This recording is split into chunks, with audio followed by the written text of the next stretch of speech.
call your representatives. Still call. Right, because eventually we will win that battle. Takes out 16 beds. What about getting the psychiatrists to get paid for their appearance and their work? Yes, I think they should get paid.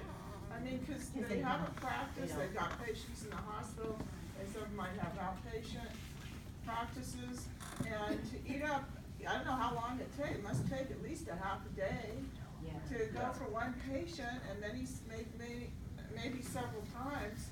They probably can't afford it, or they don't want, you know. I mean, they should get paid. Very few people want to work for free. Yeah, they should get paid. Very few people. I mean, is there? That's why I said very few. Yeah. Is there a way of them getting paid? I think the answer is yes, but I'm gonna, because it's an easier solution, I'm gonna ask Judge Bianco about the obstacle that he's faced from the video. And he'll tell me what it is, and then I'll see if that's something that we can deal with. Okay, really in answer to Gail's question of, gee, could we go when we find that someone is not doing something that they promise to do, that they advertise they do, don't write him a letter. They don't do business with facilities that don't have accreditation from a national accrediting body. The Joint Commission on the Accreditation of Healthcare Organizations is the first one, the big one. They've been around forever. I believe they now have 8 or 9 competitors. But when you go to a facility, whether you're just surveying it for the volunteer work you're doing, or whether it's for your own loved one, if you find that they're pulling something like, yeah, we have a library, oh look, we have all these programs, and you show up and they don't, you call the accrediting organization. What's the name of that? JACO is not over any of the IMBs. There are 8 or 9 of them, but you can ask them, who gives you your accreditation?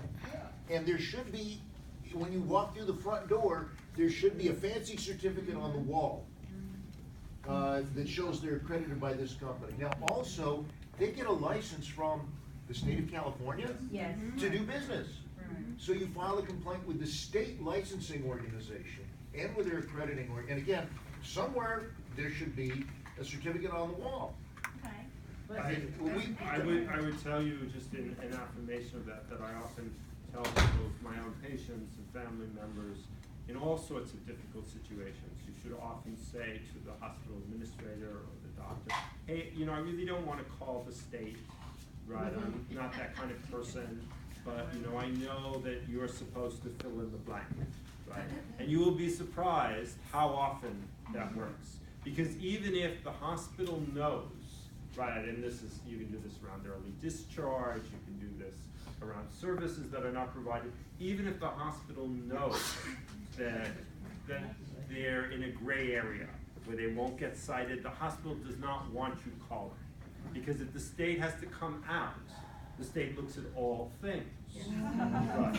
So a wise hospital administrator does not want, so often the threat to the right person is more useful than even doing it, right? Because that, if you're never in a position, right, where you need something, it's always worth trying. I don't want to have to call the state, you know, I'd really like to work with you, it seems to me, fill in the blank.